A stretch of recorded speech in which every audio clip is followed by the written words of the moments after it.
Sunny Radio, 96.5 Genesis, no reply at all. It's the Sunny Sunrise Show. We may have a shower today. How exciting. That's cloudy skies right now. 72 degrees in Fredericksburg, 73 in Kerrville. It's the Sunny Sunrise Show. Parenting tips time, yeah.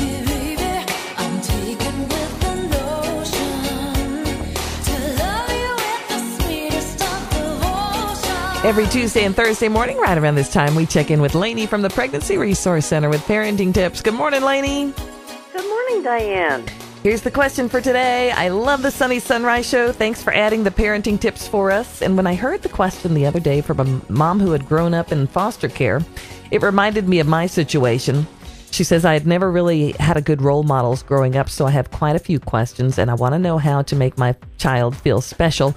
She's my first child, and I want her to know how much she means to me. Aw, isn't that nice? Beautiful. Well, that's a great question. The need for love, it's as essential to your children as their need for food and water. It's not enough to love your children. They have to feel they're loved. And you can do that in so many ways. As you get to know your child, I am assuming her child is very young, but as she gets to know her child, she's going to find which of these ways works best.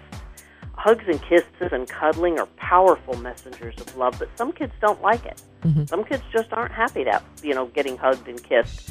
You can create special bedtime rituals with your children. You can read a story, spend a few minutes talking about their day.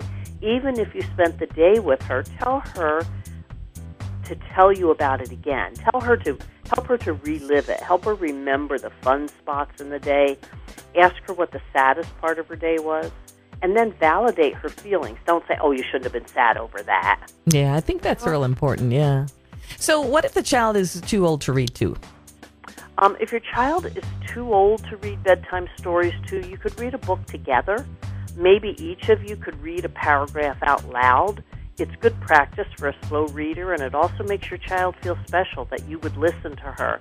And if you're doing it together, she won't feel like she's being taught, and she won't feel like it's a school issue and that it's an obligation. You can make it a fun situation. You can also try be generous with your praise, compliment your children, making sure it's from the heart. Search for positive things to say, and spend one-on-one time with each of your children, even if you only have one now. But young children, very young, only need about 15 minutes a day of one-on-one time. But as they get older, like a 6-year-old, maybe an hour in a week would work. And teenagers, maybe one night a month, because that, when they get to be that age, they kind of don't want to be around you so much. Mm-hmm. But let them choose the activity that you're going to do and focus on what's important to them. For that 15 minutes that you're going to spend every day with that young child, do what that child wants. Don't you pick the activity. Do what your child would like to do.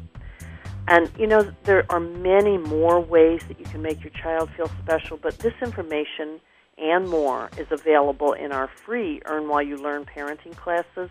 You can attend one-on-one classes at the Pregnancy Resource Center and earn valuable items that you need for your baby. You could earn diapers, clothes, car seats, and more. Just call 257-2166 to schedule an appointment. Glad to do that. It's absolutely free, right? Yes, it's absolutely free, and there's so much more just to learn in pertaining to this question and every question I think that I answer in this program, more than I have said here. Yeah, thank you so much for all you do for the community. We really appreciate it. The number again, 257-2166. And parenting tips every Tuesday, Thursday.